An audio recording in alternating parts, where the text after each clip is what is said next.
Quand ce gars repère un groupe de gobelins en train de boire de l'eau, il ne se précipite pas pour les attaquer à main nue ou avec une arme. Au lieu de ça, il utilise sa compétence et ouvre son inventaire pour en sortir quelque chose, comme une Pokéball pour invoquer son propre gobelin esclave. Puis il la lance droit sur eux, mais malheureusement, son lancer est trop court et la balle tombe au sol avant même d'atteindre sa cible. Ce n'est pas du tout comme ça que ça devrait marcher, et ça surprend les gobelins tout autant que notre gars. Il repère rapidement notre MC et se rue sur lui pour le tuer. Il n'a pas d'autre choix que de se servir de ses poings, après tout, mais il devient vite évident que les gobelins vont le tuer. Heureusement, l'invocation fonctionne après un court délai, et le gobelin esclave le sauve au dernier moment. Les autres gobelins n'ont aucune chance. Il les tue sans pitié, ne laissant derrière lui qu'un bain de sang. Après la victoire, le gobelin esclave devient encore plus fort et augmente toutes ses stats. C'est ce stat. Pourtant, ce gobelin esclave n'est que le point de départ. Notre gars a bien d'autres invocations à débloquer, mais pour ça, il doit tuer beaucoup plus de monstres. Mais ce n'est pas du tout un problème. Parce que qu'y a-t-il de plus amusant que de vaincre des monstres avec d'autres monstres? Pas vrai. Mais il y a peu de temps encore, tout le monde pensait qu'il était un raté complet, sans aucune chance de devenir un jour chasseur. C'est le jour de plus grande fierté pour tout chasseur diplômé, et notre gars ne fait pas exception.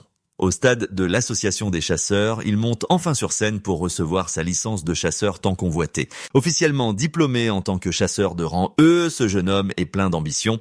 Il a travaillé comme un acharné pour en arriver là. Vous voyez, c'est un éveillé du plus bas rang, ce qui veut dire qu'il est né dans ce monde en jouant en mode difficile.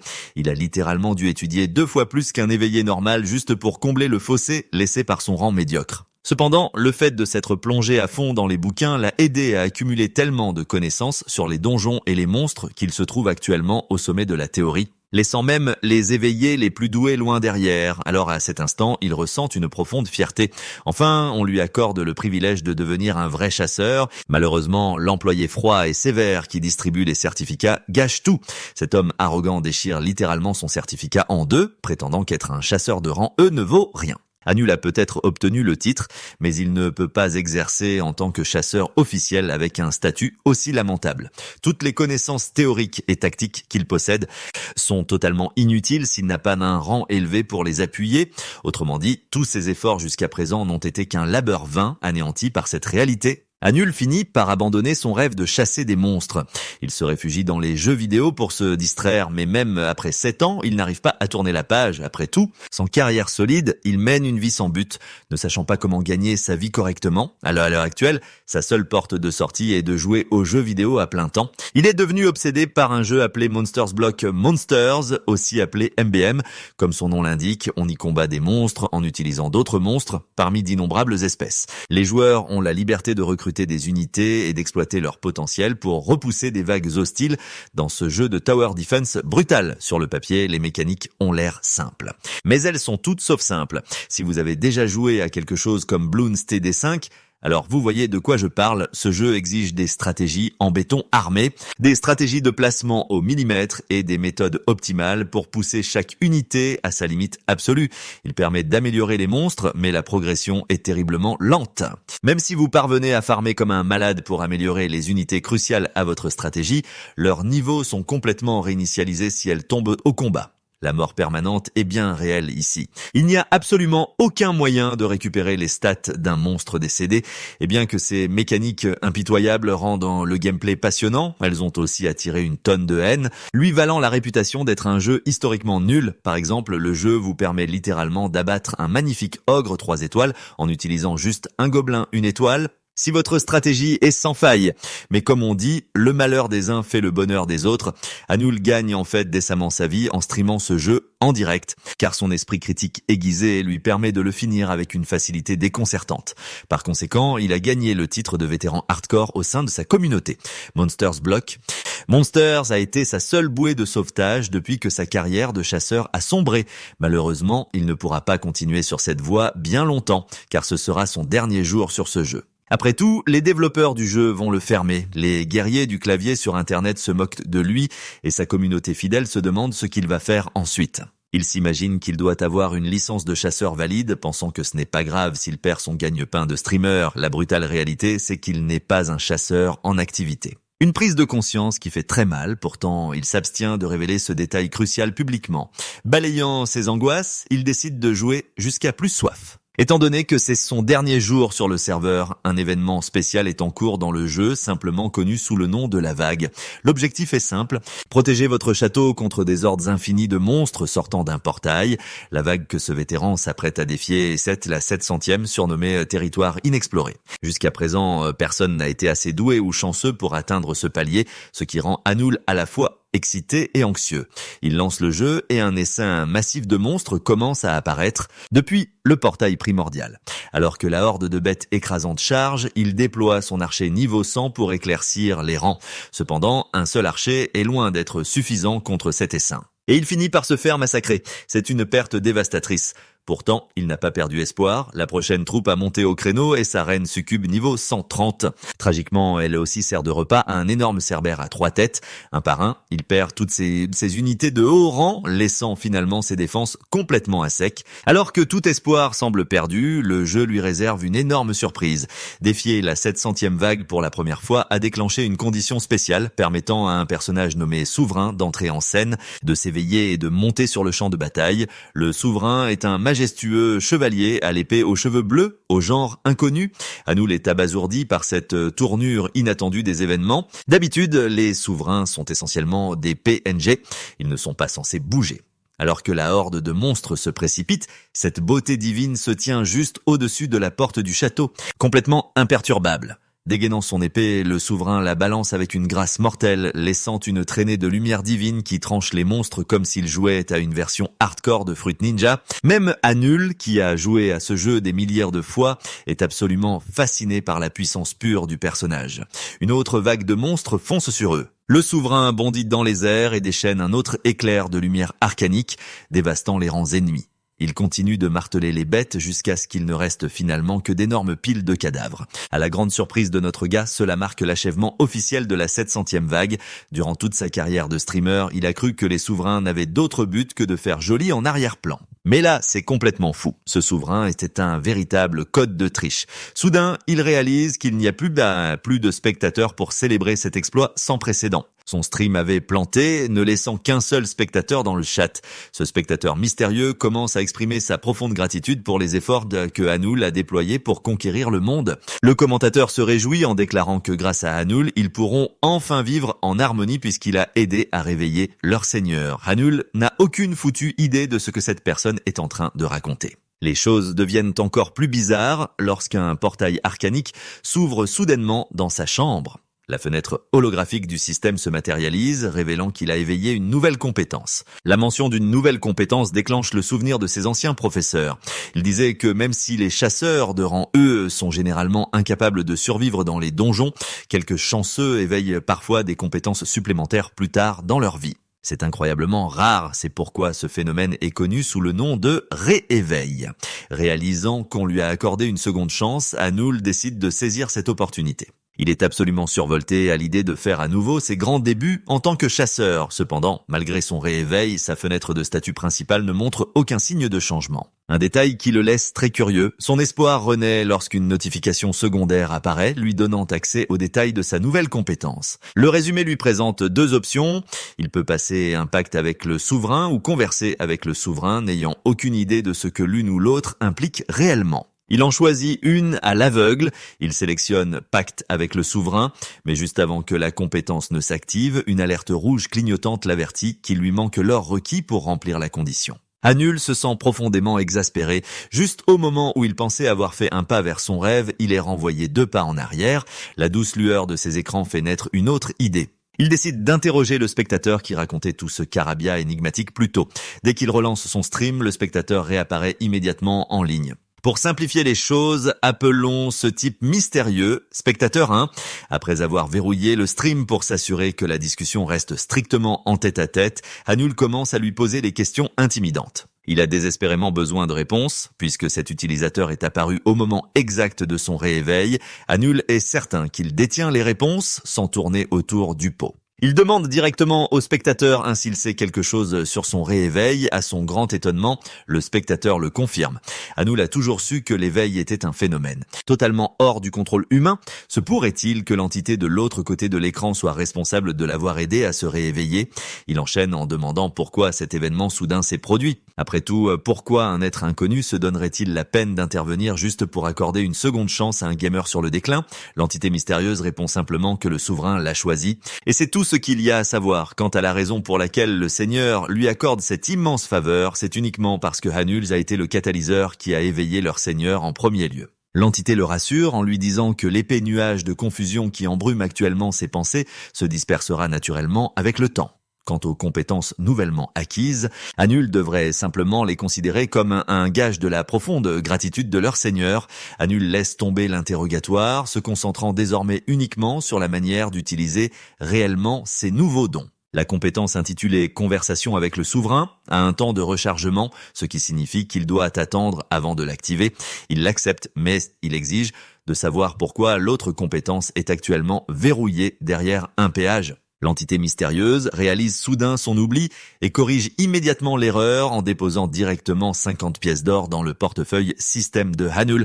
Maintenant qu'il a la monnaie requise, Hanul peut enfin tester ses compétences, obéir à sa guise et assembler les pièces du puzzle à son propre rythme. Sa mission accomplie, l'entité lui dit au revoir et se déconnecte du stream. Hanul est complètement perdu, il essaye même de se pincer juste pour s'assurer qu'il n'est pas piégé dans un stupide rêve hyper réaliste. Quoi qu'il en soit, une chose est absolument certaine. Ce rééveil n'est pas un simple coup de chance, cette entité mystérieuse connue sous le nom de Seigneur est directement derrière tout ça. Soudain, une notification système retentit l'alertant d'un dépôt de 50 pièces d'or. Cette monnaie nouvellement acquise lui permet enfin d'activer sa compétence Pacte avec le souverain. Instantanément, une immense boutique numérique se matérialise juste devant lui. Elle affiche une longue liste de monstres disponibles à l'achat. En regardant son portefeuille, la seule unité qu'il peut actuellement s'offrir avec ses maigres 50 pièces d'or est un gobelin esclave. Tout le reste est scandaleusement cher. Le personnage le plus cher du catalogue est le souverain lui-même, affichant un prix de vente à 11 chiffres, une suite de chiffres déconcertante qui lui fait mal au crâne rien qu'en la regardant. Naturellement, notre garçon adorerait l'ajouter à son arsenal, mais le coût est tout simplement vertigineux. Cependant, ce n'est pas la compétence elle-même qui le fascine, c'est le fait que cette fenêtre système ressemble à s'y méprendre à celle de son jeu. Les petites projections holographiques des monstres tournant à côté de leurs étiquettes de prix sont une réplique quasi exacte des monstres de Block Monsters, avec seulement quelques différences subtiles. Puisque la mécanique du jeu lui permettait d'invoquer les unités qu'il possédait, Hanul en déduit que ça devrait fonctionner exactement de la même manière dans la réalité. Un sourire narquois se dessine sur son visage. Il n'a pas besoin d'être physiquement fort pour être un chasseur de haut niveau. Il peut simplement laisser ses invocations faire le gros du travail. En parlant d'or, une idée lui vient. Dans MBM, les joueurs avaient deux façons de s'en mettre plein les poches. Finir des donjons ou chasser des monstres et vendre le butin. En appliquant ces mécaniques de jeu à la réalité, il se dit qu'il doit massacrer des monstres pour farmer l'or dont il a désespérément besoin. Le problème flagrant, cependant, est que ses statistiques physiques actuelles sont au plus bas. Bien trop basse pour chasser ne serait-ce qu'un slime du plus bas niveau et encore moins quelque chose de dangereux. N'ayant pas d'autre choix, il confirme la transaction pour le gobelin esclave. Une Pokéball bleue contenant son gobelin esclave se matérialise. Dans la réalité, la scène se déplace vers le bâtiment animé de l'association des chasseurs. Hanul est ici pour s'enregistrer officiellement comme chasseur solo de rang E. Après que la réceptionniste ait consulté son dossier tout neuf, elle trouve 4 missions disponibles adaptées à une recrue de son niveau. Hanul compare attentivement les options et choisit délibérément celle qui semble la moins adaptée à ses maigres capacités physiques, une quête d'extermination de gobelins dans un village isolé derrière les montagnes. L'employé l'avertit rapidement que la zone désignée est complètement hors de portée. Pour un soutien d'urgence, si ça tourne mal, il sera complètement seul, mais c'est exactement ce que notre garçon veut. La dernière chose dont il a besoin en ce moment est d'attirer l'attention indésirable. Tout en ressentant un pincement au cœur pour quelqu'un de si jeune qui risque de gâcher sa vie, l'employé met à jour son statut. Après une vérification biométrique, le processus d'enregistrement se termine. Et elle promet de lui envoyer les détails de la mission par message. Hanul est autorisé au déploiement et vibre pratiquement d'impatience pour ses débuts. En arrivant enfin au village isolé, le client qui a commandité la mission se précipite à sa rencontre. Le vieil homme est extrêmement reconnaissant qu'un courageux chasseur ait réellement accepté sa demande. Après tout, très peu d'éveillés se porteraient volontaires pour faire tout ce chemin jusqu'ici pour une récompense aussi dérisoire. Malgré tout, l'aîné semble sceptique qu'un gamin maigrichon comme Hanul puisse s'occuper seul de ces sales créatures. Il s'inquiète sincèrement pour la sécurité de notre garçon. Appréciant la sincérité du vieil homme, Hanul esquisse un sourire confiant et lui assure qu'il ne laissera plus ces viles créatures souiller le village. S'aventurant profondément dans la forêt où le nid de gobelins est censé se trouver, Hanul tombe sur une scène plutôt inattendue. Au lieu d'agir comme des créatures débraillées mues par des instincts primaires, ce groupe de gobelins se la coule douce près d'un ruisseau, buvant de l'eau comme des humains normaux. Ignorant cette bizarrerie, Hanul ouvre son inventaire et sort son familier nouvellement acquis, qui se repose actuellement sous sa forme de blob bleu. Tel un dresseur de Pokémon, il lance la Pokéball bleue à une vitesse fulgurante vers les créatures. La sphère atterrit juste devant les gobelins déconcertés. Pendant un dixième de seconde, il ne se passe absolument rien. Hanul se retrouve dans une situation critique. Sa Pokéball ne semble pas s'être activée. Comprenant que l'humain devant eux est hostile, les gobelins sortent instantanément leurs griffes acérées et réduisent la distance, prêts à le déchiqueter. Sachant qu'il n'a pas d'autre choix, Hanul se prépare à se battre à main nue. Au lieu de fuir, il serre le poing, prêt à lancer une contre-attaque désespérée. Cependant, juste au moment où une menace verte est sur le point de lui planter ses griffes dans la peau, le système s'active enfin. L'invocation de Gobelin fait une entrée explosive et fracassante, se matérialisant de nulle part et repoussant brutalement le monstre hostile avec une massue énorme. Voir son invocation de si près provoque un déclic dans l'esprit de Hanul. Quand il a commencé à streamer sur MBM, le tout premier monstre qu'il a obtenu était un simple gobelin esclave. Avec le temps, il avait équipé ce modeste serviteur d'objets de rang divin, transformant cette créature de bas étage en un monstre de puissance qui a affronté en solo 100 vagues de monstres féroces sans aucune aide. Il avait nommé ce gobelin Gono. En regardant ses stats familières, il devient alors évident que cette créature porte exactement le même équipement haut de gamme de rang A pour lequel Hanul avait tant farmé. Cela confirme sa conviction, c'est son Gono devenu réel. Gono devient complètement fou, démembrant littéralement les deux gobelins en première ligne, le troisième et dernier gobelin, utilisant les quelques neurones qui lui restent, se retourne et détale dans la direction opposée. Malheureusement pour le monstre en fuite, Gono est équipé des chaussures ailes de corbeau, se déplaçant comme un véritable éclair. Le familier traverse la clairière à toute vitesse et réduit le dernier gobelin en morceaux avant même qu'il ne puisse crier. Hanul reste là, bouche bée, la mâchoire pratiquement décrochée. Il n'avait jamais vraiment réalisé à quel point Gono était terrifiant de puissance dans un contexte réel. La menace neutralisée, le familier couvert de sang retourne au trot vers son maître. Faisant une tête de chiot étonnamment mignonne, il insiste pour avoir une caresse sur la tête en récompense de son bon travail. Une fois de plus, Hanul est sans voix.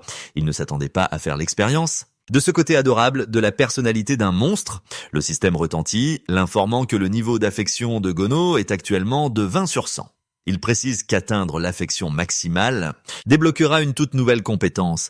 Le joueur, d'habitude si pragmatique et qui hésitait même à toucher son invocation, tombe immédiatement à genoux et serre le gobelin dans ses bras, comme si c'était son frère de sang retrouvé après des années.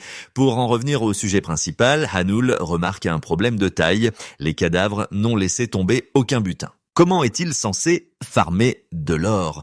Heureusement, Gono a déjà compris. Le familier saute de cadavre en cadavre, enfonçant ses mains dans leur poitrine pour récolter leur essence vitale. Celle-ci prend la forme de pierres de mana légèrement brillantes. Un portail d'énergie arcanique bleue se matérialise à proximité et Gono y jette les pierres nonchalamment. En échange des 3 noyaux de faible qualité, le château de l'illusion du seigneur dépose directement 30 pièces d'or sur le compte de Hanul. Tout s'éclaire maintenant. Au lieu que les monstres laissent tomber des pièces physiques, il doit extraire leurs pierres de mana et les échanger via le système. Hanul couvre Gono de plus d'affection pour avoir compris les mécaniques si rapidement. Maintenant que l'or est sécurisé, il se prépare à récupérer la preuve matérielle de l'accomplissement de la quête pour l'association. Mais il semble que ces 3 gobelins n'étaient que l'apéritif. Une soudaine et violente agitation éclate des profondeurs de la forêt, attirant leur attention. À chaque seconde qui passe, les sourds tremblements de terre s'intensifient. Des arbres sont violemment déchiquetés et réduits en éclats alors qu'un behémoth géant fait sa grande entrée. c'est un ogre. Anul commence instantanément à remettre en question ses choix de vie. Un ogre de cette taille colossale est censé apparaître uniquement dans les portails de rang B ou supérieur. Cela n'a absolument aucun sens qu'il se promène dans une zone de quête de rang E. Cependant, un détail important attire son attention. Le monstre halète bruyamment et est couvert de blessures fraîches. Il a clairement déjà mené un combat brutal. Pourtant, les blessures ne sont pas une excuse pour sous-estimer une menace de niveau boss. Pour empirer les choses, une alerte du système clignote en rouge. Gono n'a plus que 3 minutes avant que la durée de son invocation n'expire. Le loyal familier s'avance, nullement intimidé par un adversaire 4 fois plus grand que lui. Gono lance un regard confiant à son maître, lui demandant silencieusement sa confiance. Activant ses chaussures ailes de corbeau, le gobelin s'élance dans un sprint à grande vitesse, droit vers la bête imposante. Le behemoth rugit, brandissant un énorme tronc d'arbre déraciné comme une batte de baseball pour écraser le parasite qui approche. Mais Gono est d'une rapidité foudroyante. Il saute haut dans les airs, prenant une posture en plein vol pour accélérer son élan à la limite absolue. Il descend comme un satané météore, visant le crâne de l'ogre avec sa massue. L'ogre lève désespérément ses bras massifs pour protéger ses points vitaux. Gono ne relâche pas la pression. L'immense force devient rapidement insupportable pour la bête, provoquant un craquement horrible alors que les os de ses bras se brisent et que ses côtes s'enfoncent. Poussant sa force amplifiée encore plus loin, Gono déchaîne une onde de choc qui envoie des vagues assourdissantes à travers la forêt. Forçant Anul à déraper en arrière juste pour rester debout. Finalement, l'ogre est complètement écrasé sous la force cinétique pure. Anul est absolument abasourdi par cette démonstration astronomique de puissance brute, se précipitant pour célébrer la victoire avec une petite danse joyeuse. Avec seulement 3 secondes restantes au compteur avant de disparaître, Gono extrait à la hâte l'énorme pierre de mana de la poitrine de l'ogre et la lui offre. Le familier se dissipe alors pour redevenir son orbe bleu, laissant Anul avec un gros noyau de haute qualité. Le portail arcanique réapparaît pour réclamer le prix. Lancer la pierre de mana de niveau intermédiaire faible à l'intérieur lui rapporte un énorme dépôt de 100 pièces d'or, portant son butin actuel à un confortable total de 130 pièces d'or. Il semble que le système lui réserve une autre surprise. Comme il s'agit de sa première élimination officielle de monstre, Anul est récompensé par un ticket de gacha premium. Ce ticket permet aux joueurs de tenter leur chance pour obtenir des objets exceptionnellement rares. Bien que tout vétéran sache que les taux de drop sont généralement nuls, l'activation du ticket fait apparaître devant lui un coffre orné rempli de mystérieux trésors. Une vérité fascinante est révélée par le système. L'équipement de rang divin qu'il obtient du gacha n'est pas seulement pour ses invocations, il peut en fait équiper les objets lui-même, pour booster ses propres stats au plus bas. Avant qu'il ne puisse célébrer son nouveau potentiel, le bruit de branches qui craque l'alerte de l'arrivée de compagnie. Un groupe d'éveillés lourdement armés se précipite dans la clairière. Ils suivaient clairement la piste de l'ogre blessé. La piste les mène en effet droit à leur cible, mais le problème c'est qu'elle est déjà morte. Dès que Anul voit clairement l'escouade, son cœur se serre de désespoir. Il reconnaît instantanément la femme qui mène le groupe, Yunsu-A, la redoutable chef de l'équipe 2 de la prestigieuse guilde Pungbek. Il est immédiatement évident que son équipe était celle qui combattait l'ogre plus tôt, l'affaiblissant avant qu'il ne s'échappe. Avoir affaire à une guilde de haut rang pour un kill volé ne sera jamais facile. Anul essaie de filer discrètement de la zone, mais Su-A lui aboie de ne plus bouger. Son escouade se déploie instantanément et l'encercle. Après s'être présentée formellement, elle explique sèchement que l'ogre anormal était leur proie désignée. Elle n'est visiblement pas ravie de la situation, ni du fait que quelqu'un d'autre leur ait apparemment volé leur kill. C'est une situation incroyablement tendue pour notre héros. Su-A jette un coup d'œil à l'ogre abattu, se demandant comment ce type a réussi à vaincre le monstre tout seul. Même blessés, 3 d'entre eux de rang B avaient tout tenté pour le vaincre sans succès. Forte de cette information, elle en conclut que ce type doit être au minimum de rang A. Réagissant en conséquence, elle tend la main et se présente comme étant Su-A de la guilde Pungbek. Elle veut voir à quel genre de type elle a affaire, alors Anul réagit calmement et se présente à son tour. Le plus choquant, c'est que Su-A peut sentir qu'un archange s'intéresse réellement à la personne qui se tient devant elle, ça l'agace et elle n'arrive pas à mettre le doigt sur ce qui rend ce simple et bagarre à l'apparence si banale, si spéciale. Curieuse de connaître ses capacités, elle demande à Anul s'il a chassé le monstre seul. Il répond vaguement par l'affirmative, ce qui la met sur ses gardes. Elle se demande alors si ce type cache quelque chose. Elle explique ensuite que c'était eux qui étaient impliqués dans le combat précédent contre l'ogre et qu'elle est heureuse qu'il ait réussi à arrêter le monstre avant que le moindre dégât ne soit causé. Notre gars répond nonchalamment qu'il a eu de la chance. Il dit « mais Su-A sait très bien qu'il raconte des conneries parce qu'on ne tue pas un ogre juste avec de la chance ». Maintenant, elle se méfie complètement de lui. Pour réagir en conséquence, elle accepte de lui céder toute la récompense pour l'ogre qu'il poursuivait. En gros, la guilde Pungbaek contactera personnellement le chasseur Hanul pour sa participation et lui remettre le paiement. C'est une faveur surprenante, même pour Hanul qui n'arrive pas à croire qu'il soit si gentil au point de céder leur propre proie. Suest maligne car elle ajoute une condition en retour, une question qu'elle voulait lui poser depuis un moment. Bien sûr, notre gars savait que l'offre était trop belle pour être gratuite, mais il est surpris quand cette fille sort nonchalamment son téléphone. C'est assez drôle, Sua ressemble à une jeune fille timide qui essaye de demander le numéro de son béguin. Même elle est troublée en lui demandant son numéro. Pendant ce temps, notre protagoniste, un giga Chad complètement à la masse, ne comprend même pas ce qui se passe. La scène change et on retrouve notre gars qui rencontre le doyen du village, lequel a une grande dette envers le chasseur pour leur avoir sauvé la vie. Hanul est juste content d'avoir dégagé un chemin sûr pour eux sur la montagne et apprend que ses villageois en ont bavé. Le chef veut le remercier et l'offre tombe à pic car Hanul est très curieux. Il veut connaître l'emplacement du célèbre monument d'entraînement. Le vieil homme le guide sur un sentier qui descend tout droit en l'assurant qu'il le trouvera au bout et que ce même chemin porte chance. Hanul est de bonne humeur même s'il ne croit pas aux superstitions. C'est aussi à ce moment-là qu'il fait apparaître le coffre au trésor pour le tirage gacha. En gros, le gars veut maximiser sa chance avant d'ouvrir ce fameux coffre, en espérant qu'il en sortira quelque chose de bon. Son téléphone sonne, c'est encore Sua. Elle lui envoie un message pour organiser la récompense pour sa victoire. Il est assez stupéfait qu'elle s'intéresse autant à lui. Le plus intéressant, c'est qu'elle utilise même son numéro de téléphone personnel, au lieu de celui de leur guilde. Peu importe, Hanul n'est pas un simp et tout ce qui l'intéresse pour l'instant, c'est d'ouvrir ce coffre au trésor, un coffre qu'il n'aurait jamais imaginé pouvoir ouvrir dans la vraie vie. Même si les taux de drop de ce truc sont vraiment merdiques, ça lui convient d'avoir une chance d'obtenir un objet de haut rang. Hanul n'est même pas très exigeant. Il se plie juste pour obtenir un objet de rang A, puis il active le coffre, libérant une lumière scintillante qui matérialise plusieurs armes différentes de divers rangs. Le plus haut rang parmi elles est le rang S. Une armure rouge sans bordée d'or.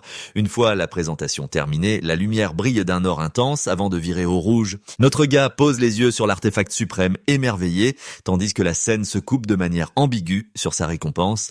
De retour chez lui, Hanul réfléchit à la situation actuelle. Bien qu'il ait trouvé un moyen d'amasser de l'or, son principal obstacle est de choisir quel monstre entraîner, ne sachant pas ce qui cloche avec le système sur sa fiche de monstre actuelle. Il peut recruter un gobelin combattant, mais à sa grande surprise, un ogre berserker est également disponible.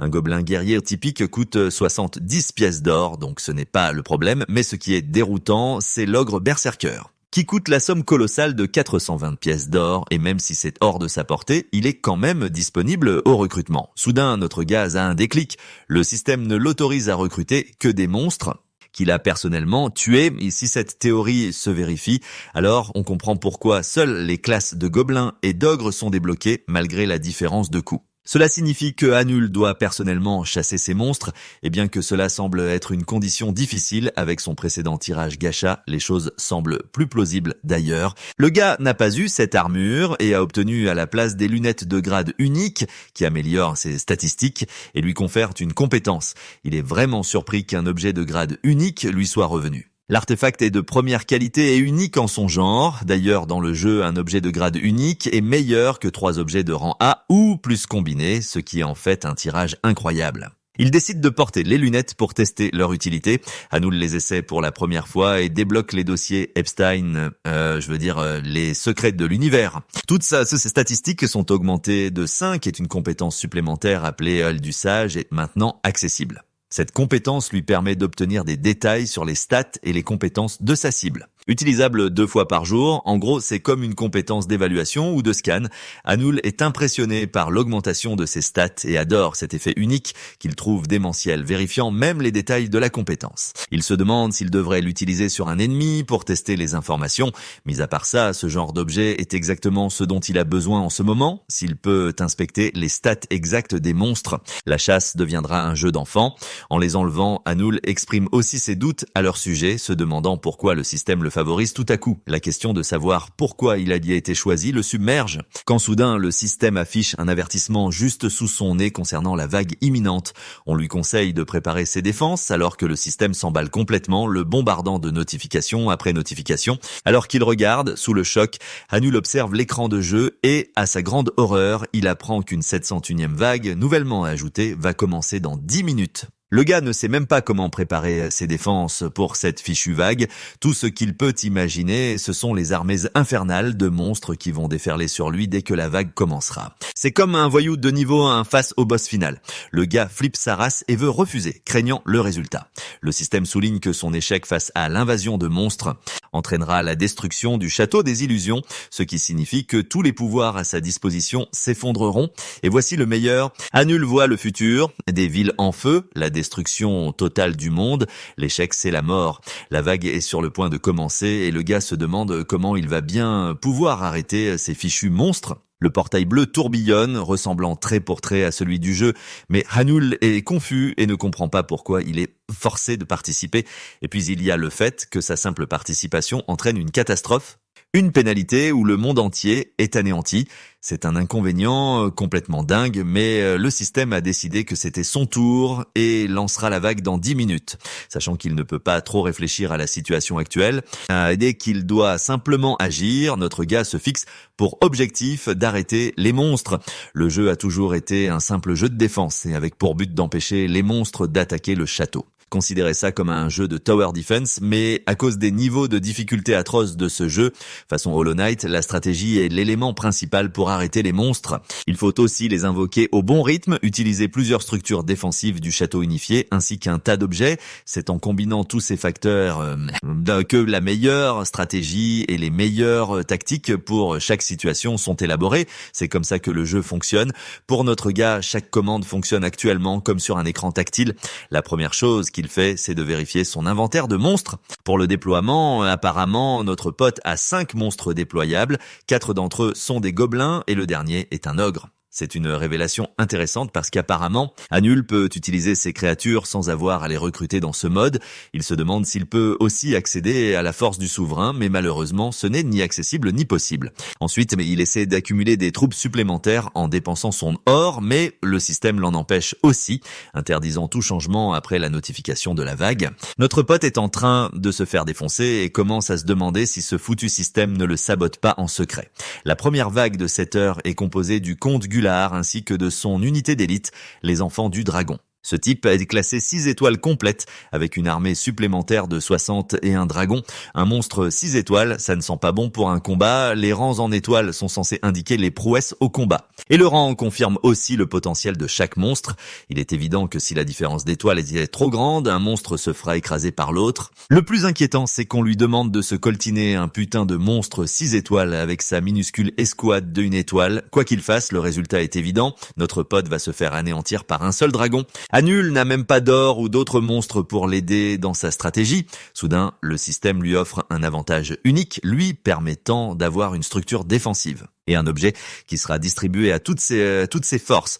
On pourrait penser que c'est une aide énorme qu'Edidem et notre gars est offensé par le fait que ce système s'attende à ce qu'il termine le niveau. Comme ça, la situation est peut-être dingue, mais Hanul doit tirer le meilleur parti de ce qu'il a. Surtout qu'il est un vétéran de ce jeu de merde abandonné des dieux. Il commence à manipuler l'environnement, cherchant un moyen d'arrêter la vague grâce à son expérience. Avec seulement 8 minutes au compteur, il fonce aussi vite qu'il peut, prenant en compte tous les différents éléments jusqu'à ce que le minuteur atteigne 15 secondes. Après sa préparation, le compteur tombe à 0. Hanul est prêt à affronter la vague. La vague commence avec la furie déchaînée des vouivres, engloutissant tout le ciel avec leur nombre, leur objectif, la tour ou le château dans ce cas. L'armée est menée par le comte. Au début de la vague, les vouivres frappent violemment la barrière, faisant de leur mieux pour créer une ouverture. Le puissant comte est irrité à la vue de l'incapacité de ces monstres. Plusieurs autres vouivres se liguent pour briser la structure renforcée. Mais tout ça, c'est grâce à la stratégie d'Hanul. La première chose qu'il a faite, c'est d'utiliser l'avantage de la barrière infinie, augmentant les défenses à 100% contre n'importe quelle attaque. La barrière infinie est invincible. Mais il y a une condition supplémentaire, elle ne peut être utilisée que si le nombre de monstres du joueur est inférieur au rang 2 étoiles. Eh bien, malgré les meilleurs efforts de notre gars pour lancer la barrière, une Vouivre déchaîne un souffle ardent, infligeant des dégâts et pulvérisant la barrière. Grâce à ces effets, le bouclier se régénère et c'est la seule chose qui maintient la barrière en vie. Il y a un énorme problème cependant, s'il est vrai que la barrière considère chaque attaque comme un point négatif, si les 60 et un dragons attaquent ensemble, la durabilité chuterait instantanément de plus de la moitié. C'est la faille, mais notre gars a aussi une solution pour ça, ça s'appelle le spam click, notre pote s'inspire des joueurs d'OSU. De cette façon, la durabilité est augmentée d'un point à chaque clic, faisant de ses propres doigts sa seule limite au processus de guérison de la barrière. La main d'Anul commence à lui faire mal, mais c'est le moyen le plus sûr de garantir la défense complète de la barrière. Vient ensuite la plus grande question, comment diable parvient-il à vaincre ces monstres divins? La réponse est simple. La barrière renvoie l'attaque de l'une des Vouivres, lui infligeant un point de dégâts. Normalement, les gobelins sont incapables de blesser les Vouivres, mais grâce à son objet spécial, la cuillère d'Akan, les conditions sont inversées. Cet objet de rang A permet à notre gars d'infliger des dégâts, quelle que soit la disparité de rang. La force des Vouivres commence à diminuer, même si cela ne leur inflige qu'une seule perte de points de vie. L'une des bêtes remarque même ce gobelin maladroit en se moquant de lui, et malgré toute sa rage, le dragon ne peut absolument rien faire. À ce rythme, notre gars va avoir besoin d'environ 60 heures complètes pour éliminer toute la horde. Donc maintenant, le plus difficile est juste de maintenir le processus de récupération de la barrière pendant 60 heures de folie. La bataille d'usure commence alors qu'Anul spam avec son doigt, se demandant si ces gobelins vont mourir en premier ou si ce sera lui. Les forces du comte affrontent celles d'Anul alors que l'attaque et la défense tombent dans une impasse. Quelque temps plus tard, notre gars commence à fatiguer et au moment où il essaye d'attraper de l'eau, tout le corps de notre pote est pris de frissons. Le truc, c'est que ce type n'est même pas autorisé à interagir avec quoi que ce soit en dehors du jeu. Pour faire court, Anul doit prendre sur lui et n'avoir aucun repos, pas d'eau, pas de nourriture, pas le droit de chier, de se palucher ou de se la toucher, juste pour finir le jeu, tous ses mouvements étant restreints. Le mec sait que la personne moyenne deviendrait folle de désespoir, mais cet homme est fait d'un autre bois et appelle ça le simple début du jeu. Un des dragons explose dans une rage calamiteuse et crache un souffle de feu titanesque, grignotant une grosse partie de la barrière. Être acculé et ressentir le frisson, c'est la raison même pour laquelle notre gars aime ce jeu, alors que seulement 2 heures viennent de passer et qu'il en reste 58. La pénalité de mort est bien trop élevée, le monde entier sera détruit. Alors Anul passe en mode dieu du gaming et accepte le contrôle total de la situation, jurant de se battre plus fort. 12 heures angoissantes, c'est cool. Mais il n'est même pas à mi-chemin. Les dégâts vont finir par s'accumuler, donc tôt ou tard, les choses pourraient s'améliorer. Les gobelins grignotent lentement les dragons. Deux Vouivres s'effondrent, mais le reste de l'armée est toujours là. Anul est d'accord avec ce résultat et veut juste continuer sur cette trajectoire. 3 autres monstres s'effondrent. Son esprit tient bon.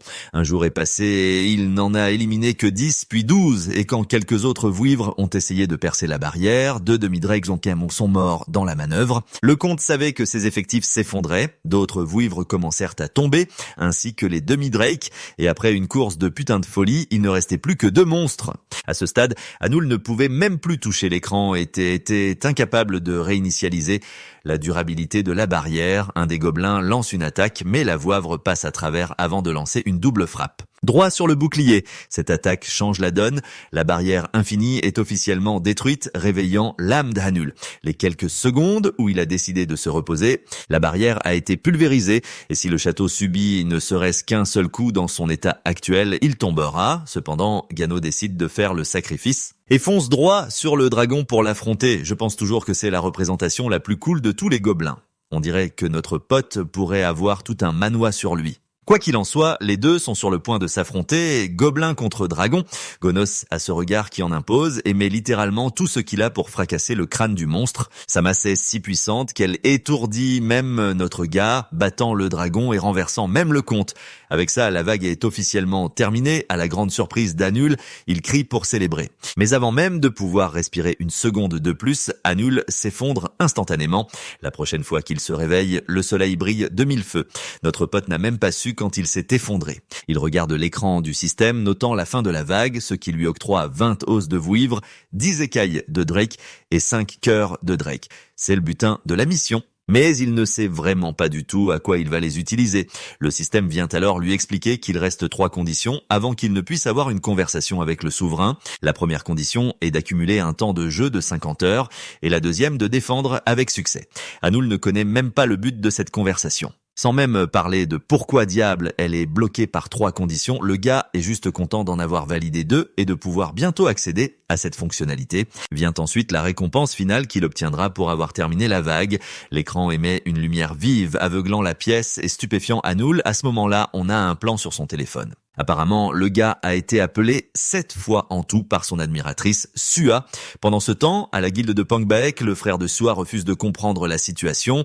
Comment le même type, censé être de rang E, a réussi à battre un ogre. Ce colosse, genre Shaquille O'Neal de la NBA, est immense et pense que notre gars est un imposteur, mais Sua a insisté sur le fait qu'il y a eu des rumeurs sur le rééveil de Anoul. Suyok n'y croit pas une seconde, sachant que les rééveils sont extrêmement rares. Il trouve à ce moment-là l'homme du jour, Anoul lui-même, se précipitant aussi vite que possible pour leur parler. Il sait qu'ils attendent depuis un moment. Et il s'excuse de ne pas avoir été disponible. Même si le gars s'excuse platement, Suyok a toujours un balai dans le cul parce que le type a fait attendre sa sœur pendant 3 jours. Sue a crié sur son frère et lui dit d'arrêter. Pendant ce temps, notre gars remarque leur relation. Quant à Anoul, elle lui donne une explication concernant les récompenses de l'ogre. Ainsi que sur le règlement du paiement, notre gars veut commencer par le rapport à l'association, alors ils sont conduits au bureau du personnel où la réceptionniste reçoit le témoignage personnel de Sua. Ayant vu ce gars abattre un ogre, elle sait que personne d'autre n'aurait pu arriver à temps, même s'il n'y a pas de preuves matérielles. Suyu, en grand frère surprotecteur qu'il est, lance un regard noir à la réceptionniste pour avoir même osé les questionner. Alors elle se dégonfle instantanément. En même temps, elle soutient qu'un monstre de calibre rang B nécessite une procédure en bonne et due forme. Une procédure de vérification formelle, ce qui signifie qu'ils vont mesurer les statistiques de notre acidique de notre gars pour voir si son histoire tient la route. Cela va être fait à l'aide d'un manomètre. Et ça, c'est un problème. Voyez-vous, Sua comprend que ce gars s'est rééveillé, mais même elle n'a pas pu vérifier ses stats. Inquiète, elle se porte même garante pour lui afin qu'ils utilisent une autre méthode de vérification. Mais Anoul lui-même est plutôt confiant et jure de faire la mesure tout de suite. Dans la scène suivante, le manomètre valide les statistiques d'un des membres au rang D. Ensuite, c'est au tour de notre gars, donc Sua naturellement inquiète. Son frère pense que c'est la meilleure situation possible parce qu'il veut voir quel genre de potentiel. Anoul a pour avoir suscité l'intérêt de la constellation. S'il n'a aucune capacité, alors il n'est pas digne d'être remarqué. Finalement, notre gars pose sa main sur la pierre géante, sans rien sur lui pour booster ses stats. Ça fait un moment qu'il ne s'est pas tenu devant l'un de ses appareils et c'est comme les autres chasseurs. Il a lui aussi fait mesurer son mana il y a 7 ans. Le manomètre s'active pour vérifier ses stats pendant que ses amis attendent patiemment. Suyok est attiré par une certaine réaction quand soudain la mesure du manomètre se termine. Anoul se tient là alors que l'évaluation confirme son nouveau rang, un énorme rang S. Un retournement de situation fou a en décroché la mâchoire qui captive l'attention de tout le monde. Le descripteur de rang S est quelque chose que même Anoul lui-même ne connaissait pas avant d'obtenir la récompense finale de la mission. Voyez-vous, à ce moment-là, il a acquis une nouvelle compétence. Elle s'appelle l'image rémanente du Seigneur et elle ajoute les statistiques du monstre le plus fort de la vague précédente aux statistiques du joueur. Cependant, ces stats ne sont accessibles que pendant 30 minutes et ne peuvent être utilisées qu'une fois par jour. En gros, le gars peut utiliser les stats du compte Gulard pendant la période impartie. Et c'est ce qu'il a fait, se boostant à des niveaux indécents. Il a obtenu la compétence parfaite pour la mesure, car pendant que la compétence est active, ses pouvoirs sont comparables à ceux d'un rang S. Personne ne se rend compte de rien. Le monde le considérera simplement comme une nouvelle recrue de rang S. Le frère et la sœur sont stupéfaits. Même Suyok doit lui faire un compliment malgré son hésitation. La mesure étant terminée, il est officiellement reconnu comme celui qui a vaincu l'ogre. Un des membres l'assure que c'est tout ce dont ils avaient besoin. Anoul remercie le frère et la sœur de l'avoir aidé à faire avancer la procédure sans encombre. Il veut partir immédiatement, mais au moment de partir, Suyok l'arrête pour discuter autour d'un café. Il l'invite aussi en tant que vice-chef de guilde. C'est donc une invitation de marque qui attire l'attention de tous les autres. Les gens sont intéressés par ce développement, mais notre gars se la joue avec une arrogance démesurée en rejetant l'offre. Estimant qu'il n'a besoin que de soi pour toute information concernant la guilde, sur ces mots, Anoul quitte la scène, laissant son frère furieux et sans voix. Il rentre chez lui et son visage est partout aux infos. Le stream vient de commencer et au passage, l'association des chasseurs déclare que son rang actuel est le rang B. C'est parce que l'association ne permet pas à un chasseur de sauter plus de 3 rangs à la fois. Bon, même sur son propre stream, des commentateurs critiquent violemment la merde auquel le gars joue. Il reste cool et fait comme si ce n'était pas de lui qu'on parlait. Les spectateurs sont en délire pour le rang S secret qui a tenu tête à Soo-hyuk. Ils spéculent que ce type pourrait finir par rejoindre la guilde. Mais ils apprennent elle aussi la rumeur selon laquelle il a refusé. Pendant qu'ils sont en train de l'encenser et de parler de lui, Hanul ajoute qu'il a du nouveau contenu pour les spectateurs. C'est en fait du contenu lié aux chasseurs, mais les spectateurs ne sont pas très intéressés. Ils décident de susciter leur intérêt en leur demandant des suggestions pour terminer un donjon spécifique. Ils sont stupéfaits qu'il aille streamer l'expérience complète du raid car c'est considéré comme carrément illégal. Il y a un accord de confidentialité pour les chasseurs qui ne peut être violé. À la place, Hanul a l'intention de simplement poster le certificat de réussite, puis de raconter l'histoire lui-même. Ils pensent tous que son histoire va être épique. Les guildes qui essaient activement de cacher les secrets des donjons vont échouer à cause d'un seul streamer. Un spectateur suggère de s'attaquer au nid du dragon fou, mais un autre fait un don de 50 000 won pour le donjon de la cuisine des géants. Puis un troisième spectateur fait un don d'un putain de million de wons, le suppliant d'arracher les pattes de la reine dans la forêt des araignées. La différence entre 50 000 et 1 million est folle, mais les dons sont même accablants pour notre gars. Il leur dit de se calmer et regarde la notification la plus élevée. 10 putains de millions de won lui ont été attribués, provoquant le choc et attirant l'attention de tous les autres spectateurs. Le gars a une baleine comme fan, mais en réalité, c'est l'assistant du souverain qui veut parler à notre gars. Hanul ne peut que se demander où on l'envoie pour une somme aussi énorme. Il demande donc la recommandation du spectateur. L'entité répond en suggérant qu'il se rende dans la partie la plus profonde du jardin de la méditation. Les autres spectateurs pensent que cette demande est un piège mortel. Parce que personne n'a jamais réussi à le terminer, le jardin de la méditation a 3 secteurs entiers, l'entrée, le lac et la partie la plus profonde.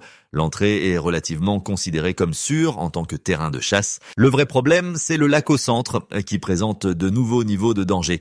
Personne ne sait même ce que recèle la partie la plus profonde, car ils n'ont pas pu dépasser le lac. La seule personne qui a réussi à aller aussi loin était Soo-hyuk lui-même, qui a atteint ses limites et a arrêté de progresser. Et maintenant, on lui demande de faire cette même mission. Ce qui est impossible, même selon la propre analyse de Hanul. Le spectateur numéro 1 ajoute qu'il n'a pas à terminer le donjon lui-même, la mission lui conviendra tant que Hanul atteint la partie la plus profonde. Cela change un peu la difficulté cependant. On lui assure même un soutien supplémentaire si le gars finit par terminer le donjon entièrement. Le reste des spectateurs s'oppose à cette demande folle, sachant que cela va faire tuer le streamer au nom du contenu. Certes, notre gars connaît la gravité de la situation, mais il est d'accord pour simplement atteindre la partie la plus profonde et revenir. Ensuite, il y a le fait que le spectateur numéro 1 lui-même veut qu'il termine le donjon et a même offert son soutien pour cela. Hanul n'attend vraiment pas cette mission avec impatience. Mais finalement, il crie haut et fort qu'il est prêt. Allons au bureau des chasseurs où la réceptionniste prend sa demande pour défier le jardin de la méditation en expédition solo. Après avoir entendu son intérêt pour l'exploration de la partie la plus profonde, elle lui rappelle que ce sera le voyage le plus dangereux en solitaire. Hanul lui dit de simplement traiter sa demande. Elle lui propose donc un créneau dans une semaine, mais notre héros la presse d'accélérer l'autorisation. Après tout, il n'a besoin de personne pour une expédition en solo. Elle lui propose finalement un créneau pour demain, ce qui convient à Hanul. Il est attendu à 16h. Hanul s'en va donc, son rendez-vous pris alors qu'il quitte le bâtiment. Un duo intéressant débarque, cherchant à attirer son attention pour discuter. Il s'agit de Myung-hoon et So-won, tous deux chefs d'équipe des ressources humaines des guildes Aegis et Sunrae. En les voyant, notre héros réalise qu'ils doivent être au courant de la réinitialisation récente de son évaluation. Les guildes Aegis et Sunrae sont toutes deux ravies de l'accueillir à bord. Ce sont en fait 2 des 3 plus grandes guildes de Corée. Elles sont toutes les 2 prêtes à offrir des conditions bien plus attractives que celles que Pungbaek lui a proposées. Mais notre héros n'est absolument pas intéressé par une conversation de guilde. Et il s'en va, se concentrant sur sa mission. Il n'envisage pas vraiment de rejoindre une guilde car cela le freinerait. Ce qu'il doit prioriser, c'est le donjon. Et en parlant de ça, Soo-hyuk reçoit un nouveau rapport de notre héros lui-même sur sa mission. Hanul explique son intention d'atteindre la partie la plus profonde, celle que même Suyok n'a pas pu atteindre. C'est pourquoi il appelle le rang S pour obtenir des informations. Bien sûr, Suyok sait qu'il n'a rien à lui donner jusqu'à ce que notre héros révèle qu'il a un moyen secret de terminer le donjon. Cette déclaration stupéfie le vice-chef, tandis que notre héros lui assure qu'il annoncera publiquement avoir terminé le donjon avec l'aide de Pungbek. Cela crée une incitation égale à partager l'information. C'est pourquoi Suyok est disposé à le faire, bien qu'il soit curieux de savoir si Hanul a vraiment un moyen de terminer ce donjon. Notre héros le lui confirme, alors le vice-chef enchaîne sur une autre proposition. Il l'incite à rejoindre la guilde. Bien sûr, notre héros refuse immédiatement, juste au moment où Suyok essaie de prétendre qu'il est le seul à manifester de l'intérêt. Hanul lui apprend que les guildes Aegis et Sanrae l'ont également contacté. Cette information frappe le vice-chef comme un camion, car elle ne fait que confirmer que les deux autres chefs passent à l'action. Hanul insiste. Il estime que l'offre de Pungbek ne lui accorde que peu d'importance. Défait dans la négociation, Suyok accepte et met une chose délibérément au clair. Il n'a aucune information sur la partie la plus profonde. Et que la structure du donjon a pu changer au cours de l'année. Cela convient à Hanul qui fait avec ce qu'il a. Il arrive à l'endroit désigné portant ses lunettes et immédiatement, les hommes en face de lui le remarquent. Wangsu se présente comme un membre de la guilde Bulgol. Notre héros lui rend son salut, mais le chauve en sait déjà une tonne sur le gamin. Grâce à l'évaluation, il sait que c'est un prétentieux qui n'a jamais travaillé avec un rang S auparavant, et il n'apprécie pas que notre héros postule en solo. Ce type est un mauvais perdant et explique grossièrement que sa guilde a une mission à accomplir. Il ne lui offrira donc aucune aide, ne sentant aucune menace. Hanul accepte la situation. Le crâne d'œuf s'éloigne en agissant comme si le rang S ne signifiait rien dans un vrai combat. Même Hanul ne s'attendait pas à ce que ses tips soient aussi mal lunés dès le premier jour. Il a de la chance d'être entré, mais pour des donjons comme celui-ci, une taille de groupe minimum est requise avec une réservation d'1 mois. Les membres du groupe attendaient depuis un moment et notre héros a réussi à entrer dès le premier jour, donc ils sont contrariés. Quoi qu'il en soit, il active son œil du sage pour déduire leur rang. Ils sont tous nuls et ne pourront pas suivre notre héros dans les parties plus profondes. Cela signifie qu'ils pourraient être utilisés pour l'espionner. Peu importe, Hanul sait qu'il ne les croisera pas. Le chauve se retourne pour lui demander pourquoi il sourit. Hanul lui dit qu'il s'est souvenu d'une blague amusante, mais les idiots sont si peu sûrs d'eux qu'ils le prennent comme une offense et veulent lui casser la figure. Au milieu de tout ça, un membre du personnel ouvre le portail pour le raid du donjon, faisant jaillir des éclairs verts crépitants. On dit aux chasseurs d'avancer rapidement, sinon le portail ne tiendra pas. Et c'est en fait la première fois que notre héros entre dans un vrai donjon. Il se dirige à l'intérieur, curieux de voir ce qu'il attend, tandis que l'écran du système affiche les détails de base, comme la capacité du donjon par raid. Ici, le serviteur souverain lui souhaite bonne chance avec son soutien, modifiant partiellement le paysage du donjon. Les membres du groupe sont là. Mais le crâne d'œuf sent que quelque chose cloche dès le début. Il reconnaît à peine ce foutu endroit, qui ne ressemble en rien à l'entrée.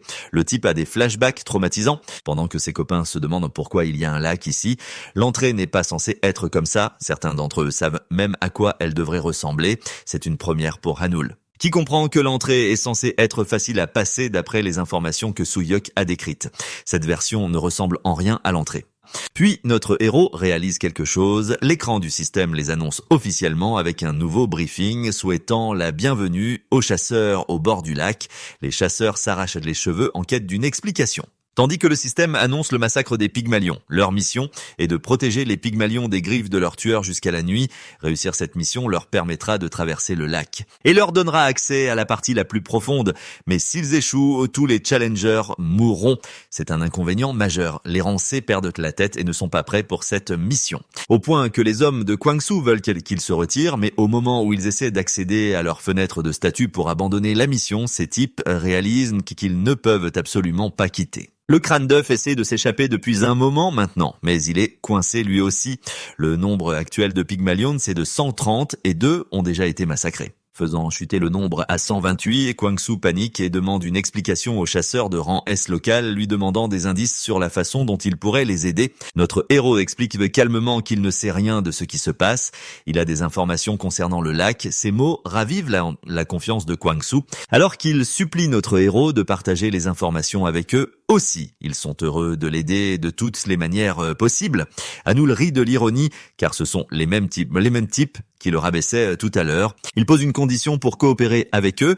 D'abord, il partagera ce qu'il sait, mais ils devront suivre ses ordres en échange jusqu'à ce que tout soit terminé. S'ils peuvent accepter cette demande, il sera heureux de tout leur expliquer. L'accord menace l'autorité de la guilde car il permettra à Hanul de remplacer leur chef. Mais ils n'ont pas vraiment le choix car le système martèle une nouvelle baisse du nombre de Pygmalions. Wang Su sait qu'ils sont foutus s'ils n'obéissent pas. Le crâne d'œuf accepte donc le plan tant que Hanul peut porter le chapeau si son plan échoue, mais c'est une condition injuste puisque notre héros offre déjà une récompense. Kwang Su écoute patiemment et accepte de l'écouter.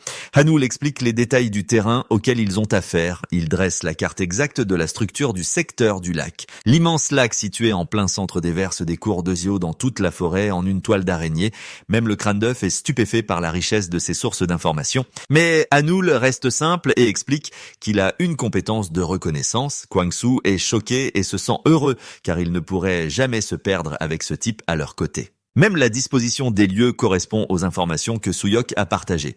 Plus précisément, ce qui se passe en ce moment, c'est que notre héros utilise la carte sacrée qui lui a été donnée par le spectateur 1. C'est un cadeau du château pour qu'il n'ait pas à faire le plus gros du travail. La mission est assez simple. Ils doivent sauver les cochons maillés de l'abattage. Mais cela signifie que les localiser est également important.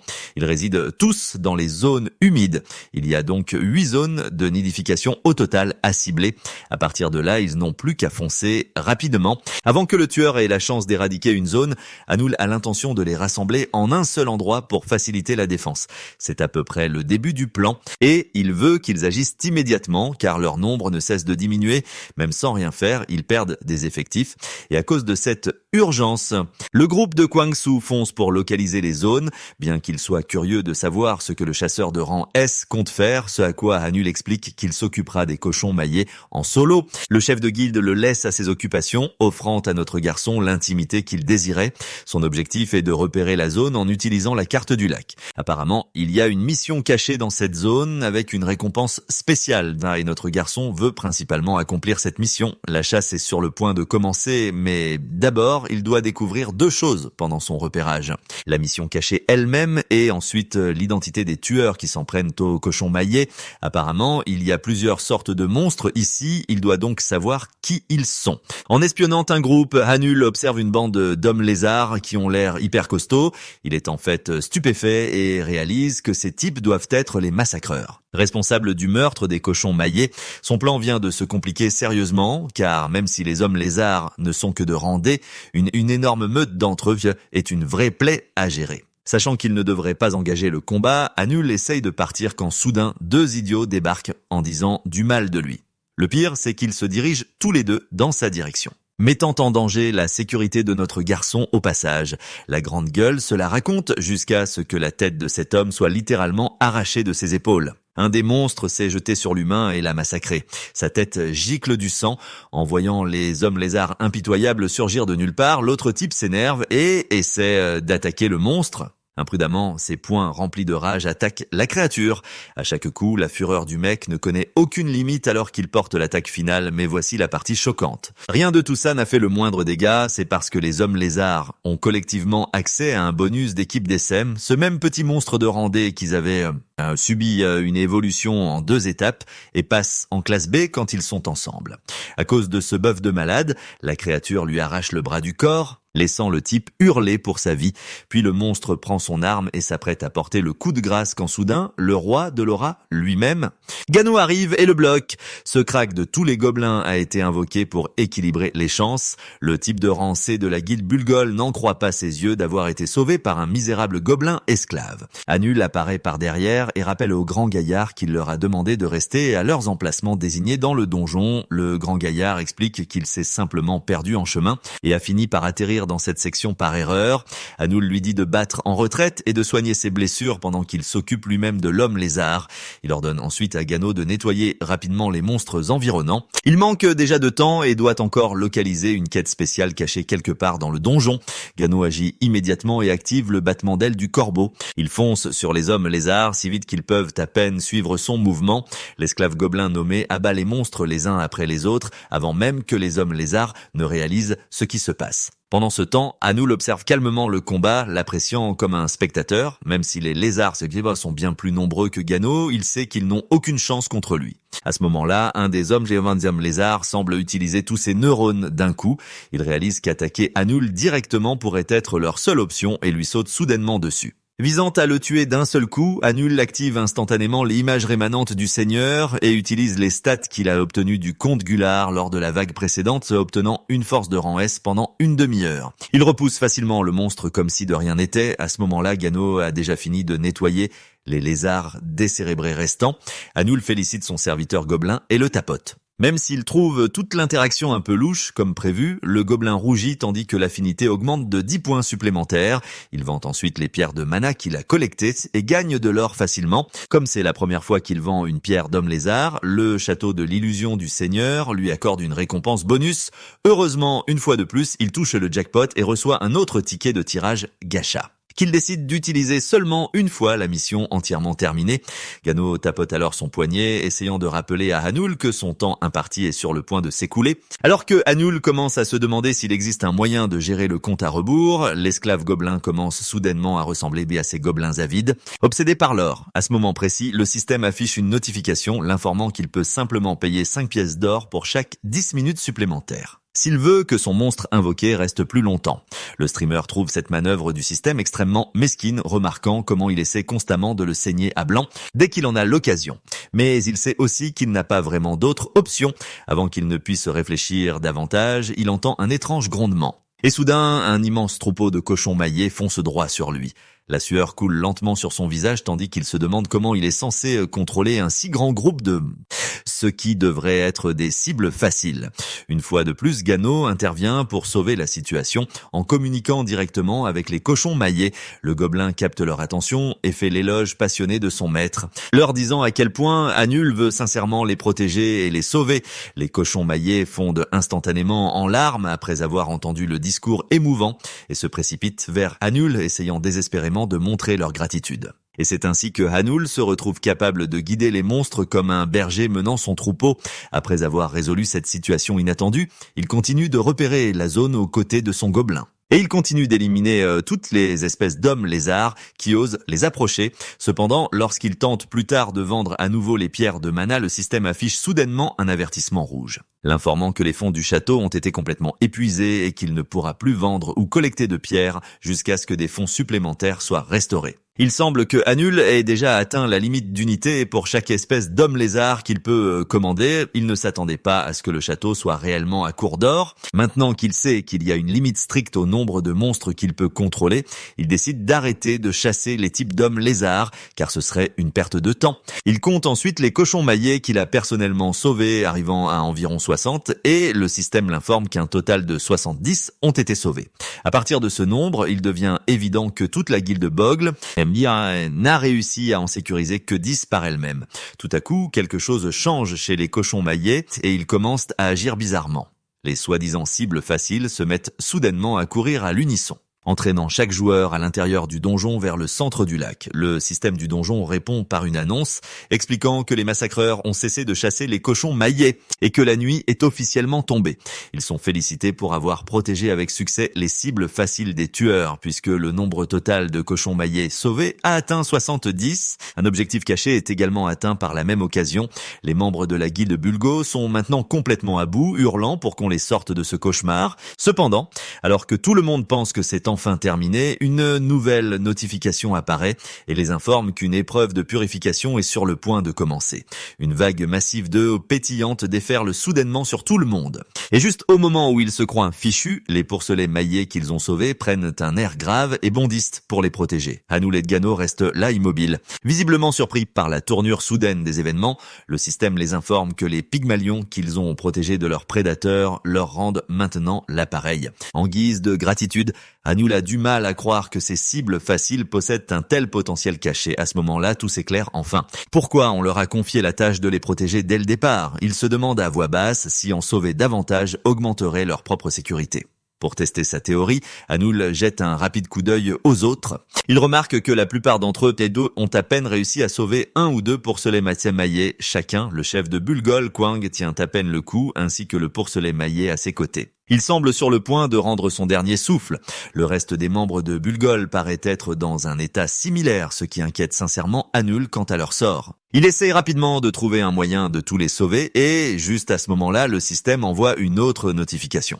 Elle révèle enfin la mission cachée, celle que Hanul cherchait depuis tout ce temps.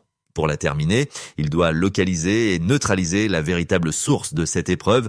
De plus, il apprend que s'il bat le monstre responsable de cet événement, l'épreuve se terminera immédiatement au lieu de durer les 10 minutes réglementaires. Hanul ne perd pas de temps, se ressaisit et met ses lunettes. Il active sa compétence Œil du Sage et identifie rapidement une présence exactement là où le système l'a indiqué. En se concentrant davantage, il confirme qu'il s'agit d'un monstre appelé Zenkaruk, une créature très intelligente possédant des compétences dangereuses telles que vagues cataclysmiques et tempêtes. Cette prise de conscience le rend anxieux car les monstres nommés sont considérés comme des êtres spéciaux, dotés de capacités uniques qui leur sont propres. Malgré tout, il se force à se calmer, se rappelant qu'une mission cachée n'allait jamais être simple. Au même moment, Gano devient visiblement excité. Et alors qu'il se prépare à charger le monstre tapis derrière l'énorme vague, Hanul l'arrête et déclare qu'il ne sera que spectateur pour cette bataille.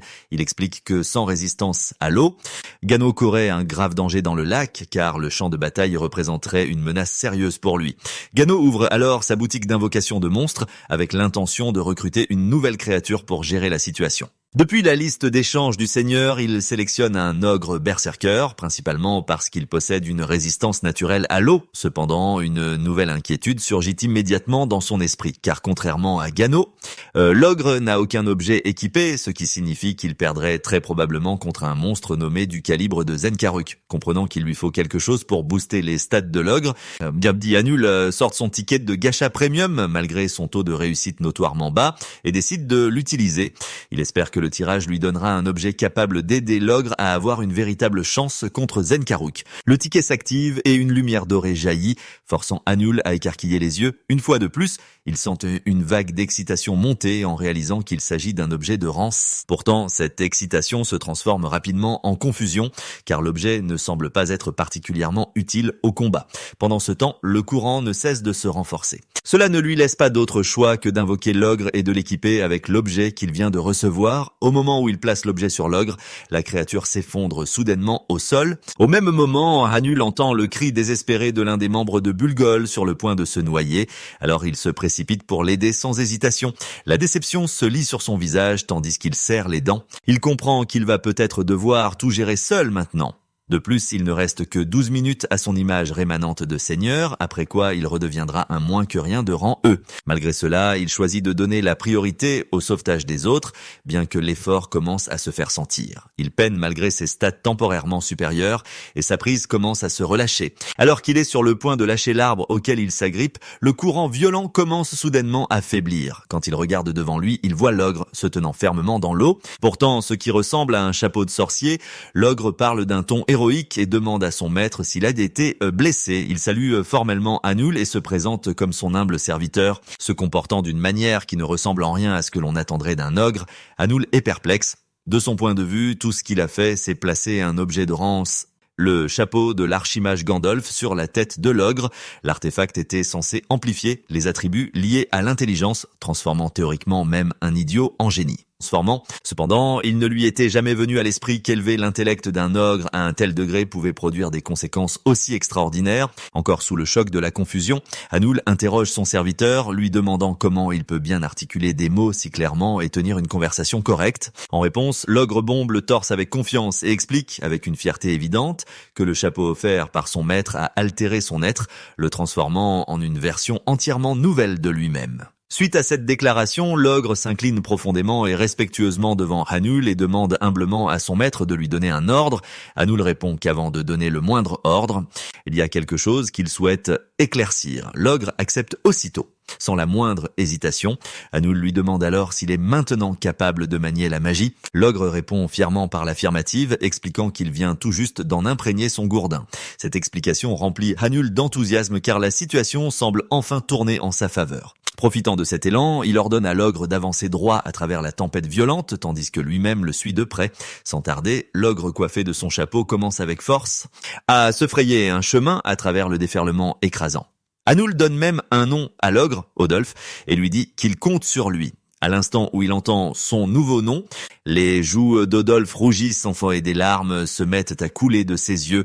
Profondément ému et rempli de détermination, il crie qu'il donnera tout ce qu'il a et même qu'il se sacrifiera pour être digne de cet honneur. Odolphe fonce alors à travers le courant, dégageant le passage, et Hanoul est convaincu qu'ils arriveront bientôt. Ce changement soudain rend Zenkourouk mal à l'aise. Il réalise que quelqu'un a réussi à déjouer sa magie. Bien qu'il pense que l'auteur de cet exploit ne peut pas être un mage ordinaire, il reste confiant que percer sa barrière ne sera pas chose aisée.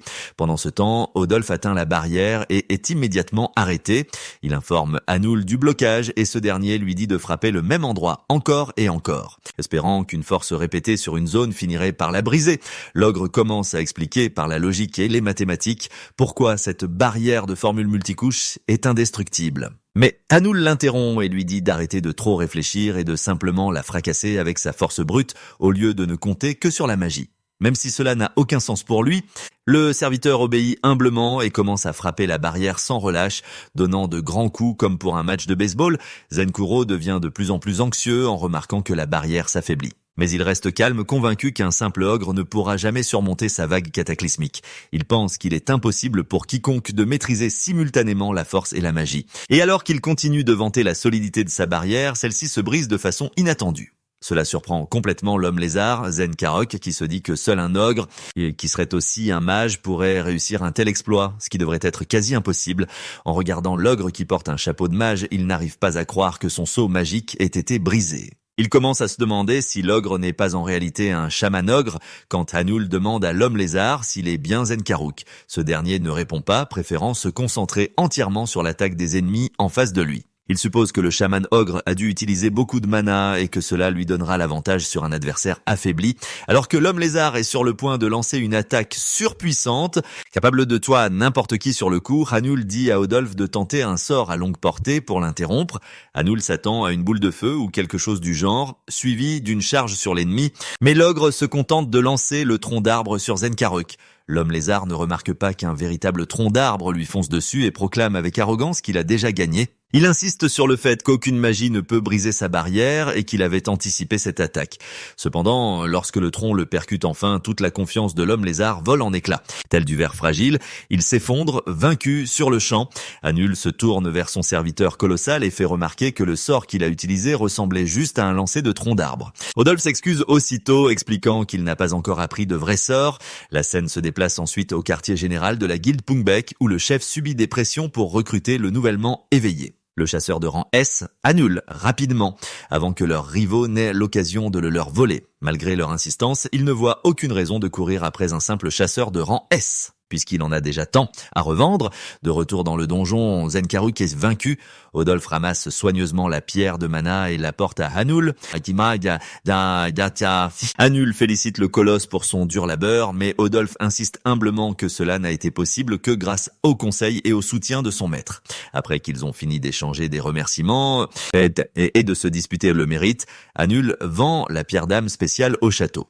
Le château calcule alors les récompenses, qui comprennent un permis de développement de zone spéciale, un autre ticket de gacha et une petite somme d'or légèrement réduite en raison du manque de fonds du château. De plus, Hanoul gagne maintenant la capacité d'utiliser Zenkourouk lors de ses défenses de vagues. Il décide de partir, gardant la vérification des récompenses pour plus tard, et rentre pour l'instant. À son retour, il ne trouve que la chasseuse aux cheveux bleus de la guilde Bulgle qui soit consciente. Elle lui demande immédiatement s'il a réussi à tous les sauver et le remercie humblement pour ses efforts. Hanoul s'informe sur le sort des autres membres de sa guilde. Elle lui répond qu'ils sont tous vivants et qu'ils ont commencé à recevoir un traitement adéquat. C'est alors que leur chef Kwang arrive et demande à parler à Hanoul. L'homme fonce presque sur lui comme pour le frapper, mais contre toute attente, il tombe à genoux et remercie Hanoul au nom de sa guilde pour avoir sauvé tout le monde. Il s'excuse pour la façon dont il a traité Hanoul à leur entrée dans le donjon.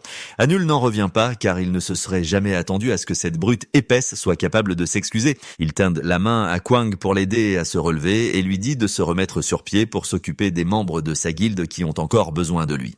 Les deux hommes se serrent la main et les yeux de Kwang se remplissent de larmes. Alors qu'il promet de ne jamais oublier cette dette et de la rembourser un jour, le système les informe que l'épreuve de la méditation ça a été réussie. Il leur donne le choix de rester ou de s'aventurer dans les zones plus profondes. Les chasseurs inconscients sont automatiquement renvoyés, mais tous les autres ont le choix. Quand Kwang apprend que Hanul compte rester, il fait de son mieux pour le convaincre de battre en retraite pour le moment, l'assurant qu'ils l'aideront à se regrouper pour revenir, une fois qu'ils seront parfaitement préparés. Cependant, quand Hanul montre ses monstres à Kwang et lui explique qu'il a déjà des coéquipiers fiables pour le secondaire, Kwang prend peur. Il comprend enfin pourquoi Hanul veut continuer et cesse d'essayer de le persuader.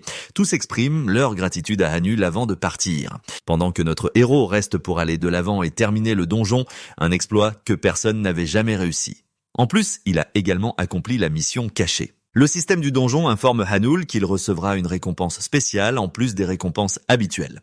La scène revient ensuite sur Chua Kang, que l'on tente toujours de persuader de recruter le nouveau chasseur de rang S. Le vice-chef Pyo Myung-hoon, accompagné de sa sœur, essaie d'expliquer pourquoi leur guide de premier plan devrait le faire signer. Le chef, cependant, continue de radoter qu'ils sont eux-mêmes dans une situation délicate et que de plus, le chasseur de rang S étant toujours officiellement enregistré comme un rang B dans la guilde, il ne juge pas cela nécessaire.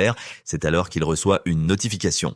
Un donjon de type rouge a été détecté, indiquant une forte probabilité de rupture de donjon. Quand il voit que l'endroit est le jardin de la méditation, le même lieu où Hanul s'est rendu, le chef décide d'y jeter un œil. Quelques heures plus tard, le chef de la guilde arrive avec ses subordonnés sur le site du donjon et s'enquiert de la situation.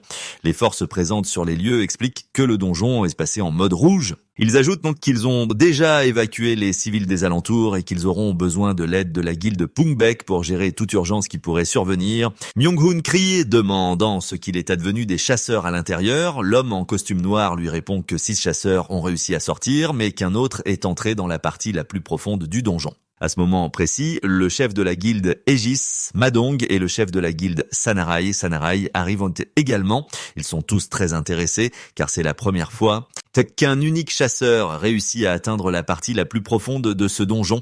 Ils sont perplexes, se demandant qui a bien pu accomplir un tel exploit jusqu'à ce que l'homme en costume noir confirme